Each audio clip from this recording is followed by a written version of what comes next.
High everyone welcome back to my channel. आज के होच्छे काली पुजो और आज के 31 तारीख। गतकाल आमरा नर्माल दोकाने गिये चालेर अर्डार दिए एसेछिलाम। यूजुअली आमादेर एक मासे 15 केजी चाल लागे, तो आज के देखलाम जखन डेलिभारि करे गेलो बाड़ीते दोकान थेके तखन देखलाम 26 केजिर एकटा बस्ता दिए गेछे चालेर। प्रति मासे मापे मापे चाल आनलेई भालो, ताहले सेटा मापे मापे शेषও হয়ে যায়, नतून करे आबार रिस्टकও करा যায়। किन्तु हठाৎ करे बेशी चाल दिए दिले आबार राखाরও प्रॉब्लेम। এটা তো আর বড় বাড়ি না, এটা তো নরমাল একটা ফ্ল্যাট। তো ফ্ল্যাটে বিভিন্ন জিনিস এক্সেস হয়ে গেলে সেটা রাখতে খুবই প্রবলেম হয়।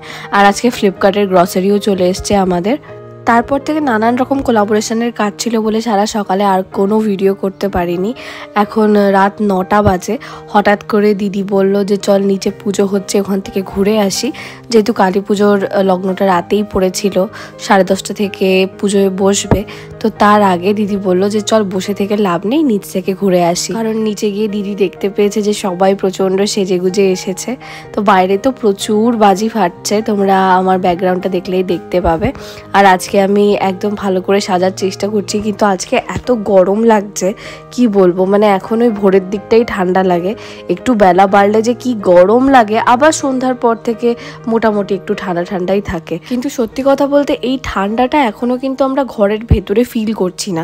ওই সন্ধ্যাবেলা যদি নিচে একটু হাঁটতে যাই তখন একটু ঠান্ডা ঠান্ডা লাগে, ঘরের ভেতরে কিন্তু ঠান্ডা একদমই লাগছে না। ফ্যান কিন্তু আমাদের বাড়িতে এখনও চলছে। সারা দুর্গাপুজোতে এক ফোঁটাও মুখে মেকআপ করিনি।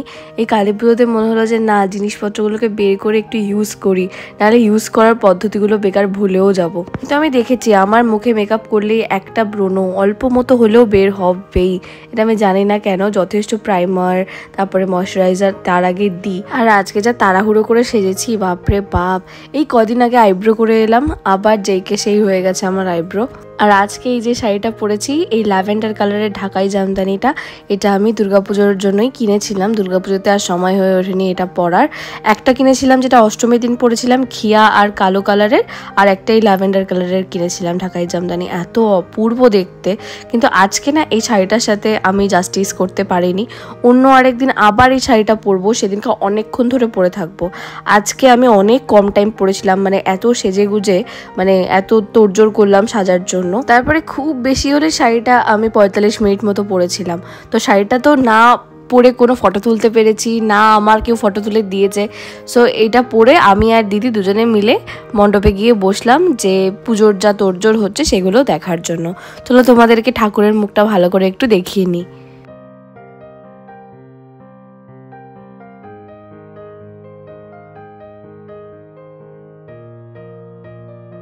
সবাই তো বসে পুজোর নানান রকম যোগাযন্ত্র সব দেখছে, কেউ কেউ কাজ করছে, আর চারিদিকে প্রচুর বাজি ফাটানো চলছে।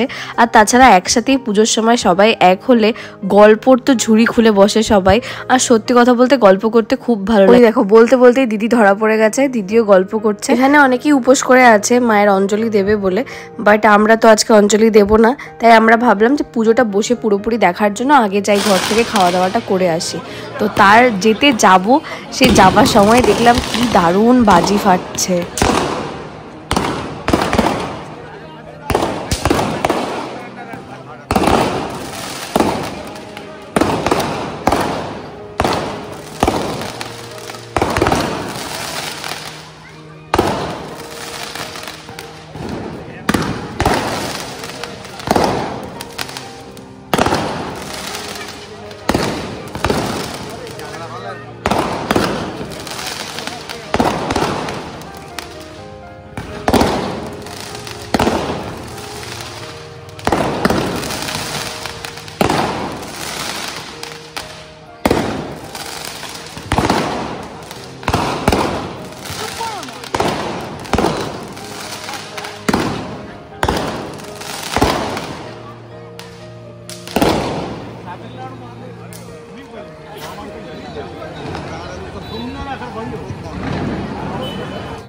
আজকে আমাদের সোসাইটিটা একদম ঝলমল করছে, মানে দুর্গাপুজোর একরকম রূপ আর কালী পুজোর রূপ আরেক রকম। মানে এত লাইটিংস, এত আলো, এত সৌন্দর্য, কি বলবো। আমার তো সবার ব্যালকনি দেখতে দেখতেই পাগল হয়ে যাচ্ছি আমি। তবে এই সেলিব্রেশনটা ফাটানোর সময় আমার একটু ভয় লাগছিল যে ওই তোমার আগুনের পার্টিকেলসগুলো আবার কারোর ঘরে না ঢুকে যায়। বাড়িতে এসেই সাধারণ খাবার খেলাম আর কি, আলু সিদ্ধ, বাটার, ডিম সিদ্ধ আর ডাল, আর তার সাথে চাঁদের বুড়ি দেখতে দেখতে। খাওয়ার আগে শাড়িটারি ছেড়ে ফেলেছিলাম, তারপরে আর আমি সারা রাত পুজো দেখতে যাইনি, আমি ঘুমিয়ে পড়েছি। এবং সকালবেলা ভোগ পেয়েছি, এই ভোগ দিয়েছিল, নীলকে একটু দিয়েছি আর আমি খেয়েছি। খিচুড়িটা অপূর্ব হয়েছিল, খিচুড়ি আর আলুর দম ছিল, আর তার সাথে পায়েস আর চাটনিও দিয়েছিল। এবার তোমরা যারা আমার ব্লগ অনেক দিন থেকে দেখো তারা জানো যে আমাদের প্রতিপদে ভাইফোঁটা হয়। সো আমি আর দিদি দুজনেই আজকে ভাইফোঁটা দেবো। আমাদের দাদাদের ডেকেছি আমরা, প্লাস নীলকে দিদি ভাইফোঁটা দেবে, গত বছরও দিয়েছিল, এই বছরও দেবে। তো নীল আর কি কাজের ফাঁকে দিদির জন্য একটু গিফট কিনতে গেল, তো আমি ওর জন্য একটা মানে টোট ব্যাগই কিনেছি ব্যারাকপুর থেকে। তো সকালবেলা ব্রেকফাস্টে ওই খিচুড়ি আলুর দমই খেয়েছিলাম। তো এখন বাজে 4:30 5টা মতো, তো আমাদের একটু খিদে পেয়েছিল। আর ইউজুয়ালি আমি আর নীল দুপুরে কিছু খাই না, বিকজ নীল মানে কল থেকে ওঠার টাইম পায় না, আর আমারও ওই খেতে ইচ্ছা করে না, তাই জন্য। তো এই জন্য মানে ব্রেকফাস্টে আমরা একটু হেভি করে নিই।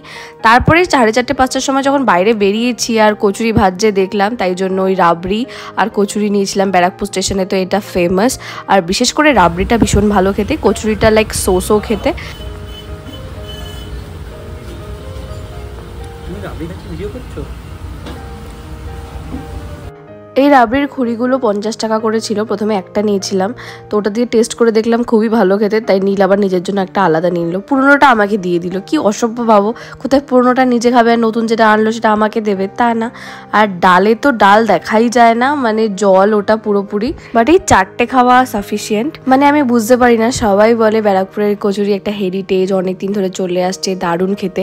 আমার কিন্তু কচুরির মধ্যে অ্যাজ কোনো খুব বেশি স্বাদ লাগে না, মানে ওটা একদম অ্যাভারেজ, মানে বিলো অ্যাভারেজও বলা যায়। কিন্তু রাবড়িটা কিন্তু টু গুড, রাবড়িটা খুবই ভালো। তো সন্ধ্যা হয়ে গেছে, এখন আমি রেডি হব। তার আগে আমি কচুরি খেয়ে এসে, দুপুরবেলা তো ঘুমাই না আমরা সাধারণত, তো বাড়ি ঢুকেছি 5:30 পৌনে 6টা নাগাদ। তো পেট ভরা ছিল কচুরি খেয়ে, আর আমার এত ঘুম পেয়ে গেছে আমি ঘুমিয়ে পড়েছিলাম। নীল তো এসেই আবার কম্পিউটারে কলে লেগে গেল। আমি তারপরে ঘুম থেকে উঠেছি মায়ের কলে, মা বললো এবার আয়, এবার তো চলে আসবে দাদারা। তো আমি এমন একটা জামা পরে নিলাম যেটা ইজি টু ওয়্যার, আর এর সাথে বেশি কিছু সাজতেও হবে না। ব্ল্যাক কালারের একটা গাউন, এটা 2 পিসের একটা সেট, মানে ভেতরে একটা ইনার টাইপ আছে, ওপরে বড় গাউনের মতো আরেকটা লেয়ার। এটা টু গুড দেখতে, ভীষণ সুন্দর। আর এটা আমি কোনো অনলাইনের অ্যাপ থেকে কিনিনি, মিশো, ফ্লিপকার্ট সব জায়গা থেকেই কিনিনি, সুতরাং আমার কাছে লিঙ্ক নেই, কিন্তু এটা সত্যি সুন্দর জিনিস। এখন তো রেডি হচ্ছে, এখন তো দেখে বুঝতে পারবে না, পরে যখন আমি ভাইফোঁটা দেবো, দিদি যখন ভিডিও করে দেবে তখন তোমরা বুঝতে পারবে দেখে। আর ঘুম থেকে উঠেছি অসময়ে, আর সাজতে ইচ্ছা করে, তাই আমি নর্মাল একটা মানে লিপস্টিক পরে নিলাম, ব্যাস ওটাই হয়ে গেল। এরপর আমি নিচে চলে যাব। তার সাথে ডান হাতে একটা ঘড়িও পরে নিচ্ছি, কারণ ডান হাতে না হলে খালি খালি লাগে। যদিও আজকে একটা ফুল স্লিভ, খালি না ভরা বোঝা যাবে না, আর একটা স্টাইলের জন্য আমি পরে নিলাম তাও। নিচে গিয়ে দেখি দিদিরা সব রেডি করছে, আর দাদারাও অবভিয়াসলি চলে এসেছে। ওরাও ওদের অফিস করেই এসেছে, তাই জন্য 8:30 বেজে গেছে ওদের আসতে। গত বছর বিয়ের আগে লাস্ট ভাইফোঁটা দিয়েছিলাম আমাদের বাড়িতে, বেলঘড়িয়ার বাড়িতে। আর এবার যেহেতু দুজনেই এখানে থাকি, আমি আর দিদি, তাই দুজনেই আর কি এখানেই, আমাদের এখানেই ওদেরকে ডেকে নিয়েছিলাম। এসেছিল আমার 2টো জেঠুর ছেলে আর আমার একটা পিসির ছেলে।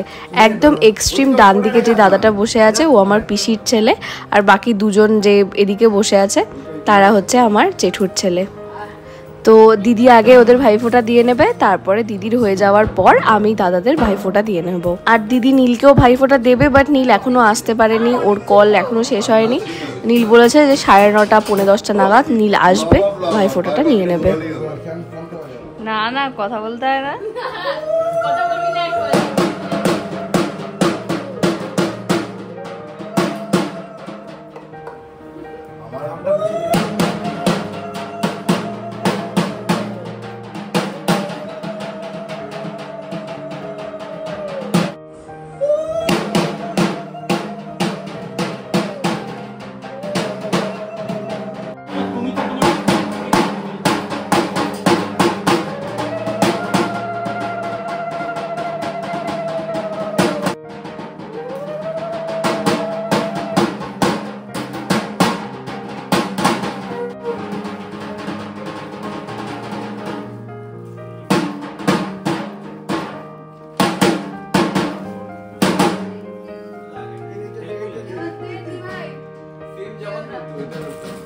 রনি একটা জিনিস খেয়াল করলি আগে থেকে ছোটা গিয়ে বলা ছিল ঢাকটা জোরে বাজাবি মন্ত্র পুরো মনে নেই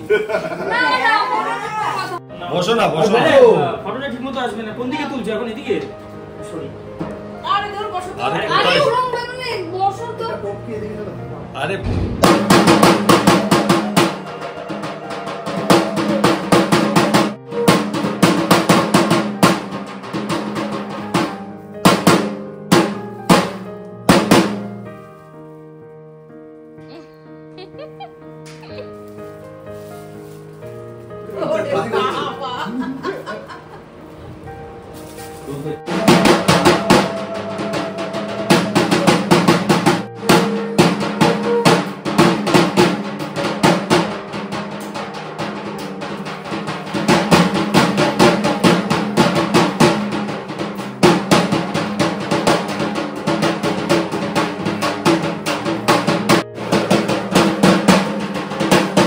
পুজোতে আমি যে শাড়িটা মাকে দিয়েছিলাম মা ওই শাড়িটা পরেছে, কি সুন্দর লাগছে। আর লাস্টে নীল এসেছিল ভাইফোঁটা নিতে, ওর নিতে নিতে একটু দেরি হয়ে গেছে, বাট স্টিল একদম যেভাবে বাকিদের ঢাক বাজিয়ে ভাইফোঁটা দেওয়া হয়েছে অমনি করেই ওকেও দেওয়া হয়েছে।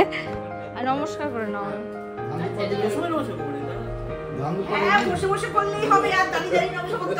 আরে আগে নমস্কার করে তারপরে তো ধান দুব্ব দিতে হয়। এইবার নমস্কার করো করতে হবে এরকম করোই এই নে শেষ করে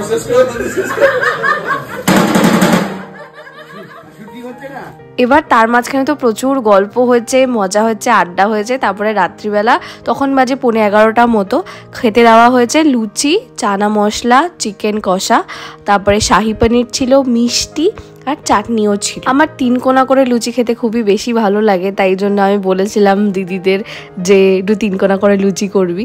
তারপরে যাই হোক খাওয়া দাওয়া হয়ে যাওয়ার পর তো দাদাদের যাওয়ার সময় চলে এলো। খুব মজা করেছি আজকে, এত দিন পর এত ভালো মজা হলো না। আমার বিয়ের পরে ভালো করে বসা হলো আজকে।